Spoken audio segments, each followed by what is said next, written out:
پھر فرمایا ولا تجسسوا، ایک دوسرے کی جاسوسی نہ کرو، ایک دوسرے کے عیب تلاش کرنا اسلام اس کی اجازت نہیں دیتا۔ ابو داؤد شریف کی حدیث ہے، نبی علیہ الصلوۃ والسلام نے ایک دفعہ صحابہ کرام کو مخاطب کر کے کہا کہ اے مسلمانوں کے وہ گروہ جو اسلام قبول کر چکے ہو لیکن ایمان تمہارے دلوں میں داخل نہیں ہوا، مسلمانوں کے عیب تلاش نہ کرو، ان کے پوشیدہ عیب جو تلاش کرے گا اللہ اس کے عیبوں کے پیچھے لگ جائے گا،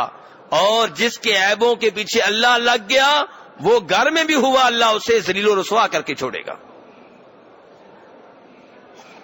اس لیے دوسرے لوگوں کے عیوب اچھالنا، دوسرے لوگوں کے گھروں میں جھانکنا، پھر باہر ان کی باتیں بتانا، اپنی بیگم بچوں کے ذریعے کسی گھر کی کوئی غلط بات معلوم ہو گئی ہے اسے پورے محلے میں پھیلانا،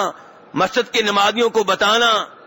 یہ ساری چیزیں کسی مسلمان کو زیب نہیں دیتی۔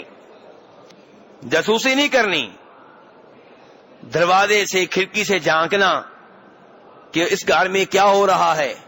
لوگوں کے میسج جو آ گئے ہیں وہ سننے کی کوشش کرنا، کسی کا غلطی سے میسج آپ کے پاس آ گیا واٹس ایپ پہ، فیس بک پہ، کسی وجہ سے وہ سننے کی کوشش کرنا کہ اس کی حقیقت حال کا پتہ چلے یہ کیسا آدمی ہے، اور آپ کو اس سے کوئی کام بھی نہیں ہے، کوئی رشتے کا بھی مسئلہ نہیں ہے، کوئی ایسی بات نہیں ہے، لیکن کسی کی شادی ہوئی ہے میاں بیوی کی،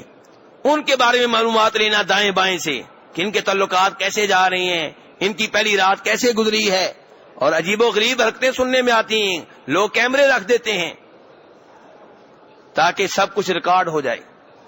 تو یہ سارے بڑی خطرناک گناہ ہیں۔ ٹھیک ہے آپ نے اس کی پوشیدہ باتیں جان لی ہیں، لیکن آپ یہ کیسے بھول گئے ہیں کہ اوپر اللہ آپ کو دیکھ رہا ہے؟ ہاں حکومت کا حق ہے کہ اگر انہیں کسی جگہ پہ شک پڑا ہے اور شک کی کوئی وجہ ہے تو پھر وہاں پہ وہ جائزہ لیں